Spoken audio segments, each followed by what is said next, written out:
నరంబా ముందు నరకం.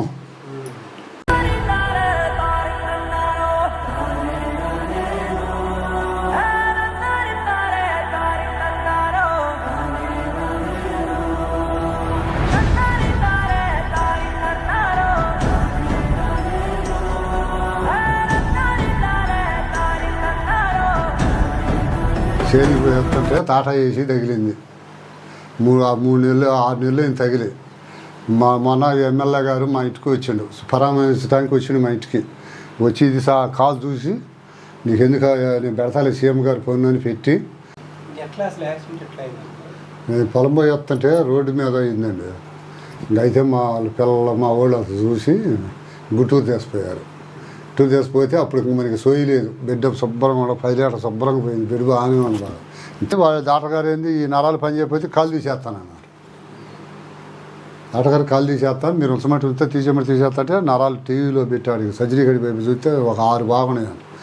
6 బాగున్నాయమ్మా మీటమంటే, మేము మా తాతయ్య పంచింది కాదు, మేము సంపాదించింది కాదు, ఆయనే సంపాదించుకుంటూ ఆయనే ఆగం చేసుకుంటారు, ఆయనకే ఖర్చు పెడతామని కాలు తీసేయడానికి లేదని ఉంచారు. ఇంకా అంతలోకి మా ఎమ్మెల్యే గారికి తెలిసి వచ్చిండు. వచ్చి అంతలోకి ఎమ్మెల్యే గారికి తెలిసిందంట. తర్వాత తెలిసింది, ఆ దెబ్బ తగిలినప్పుడు మేము తెలియపరచలా. తర్వాత తెలిసి వచ్చి ఏంటంటే ఇక్కడ జరిగిందని అంటే వారు 4 మంది చెప్పకపోతే సీఎం గారు పొన్న పెట్టేవాడిని, ఏది లేదు నేనన్నా ఏమిటి కొద్దిగా ముందు పెట్టడానికి దారి చూపించేవాడిని అన్నాడు. ఏదండి మా బాధ మాకు సరిపోయి హాస్పిటల్ ఎట్టున్నామంటే నీకు ఎందుకు 2 నెలలు వస్తుంది, లేకపోతే 3 నెలలు తగిలిద్దాం, అసలు 2 నెలలకు అయ్యిద్ది నీకు ఎందుకు, నీ సరిచేస్తా పోని పోయి నేను బిరిసి 6 లక్షల రూపాయలు 5 లక్షల రూపాయలు చెక్ ఇచ్చిండు. బిరిసి ఇచ్చిండు. మొన్న వారం 5 రోజులు నాడే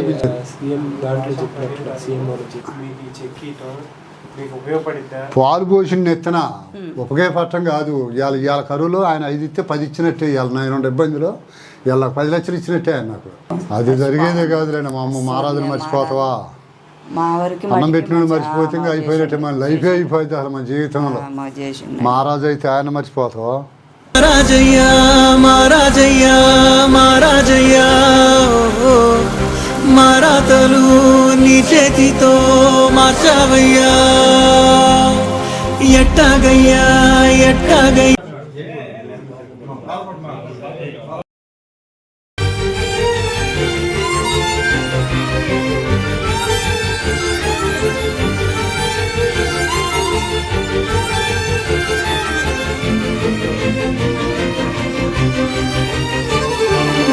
సీఎం రిలీఫ్ ఫండ్ పెట్టిస్తానని చెప్పేసి పెట్టించారు. మాకు ఇప్పుడు చంద్రబాబు గారి సహాయ నిధి కింద 5 లక్షల రూపాయలు చెక్ రావడం జరిగింది.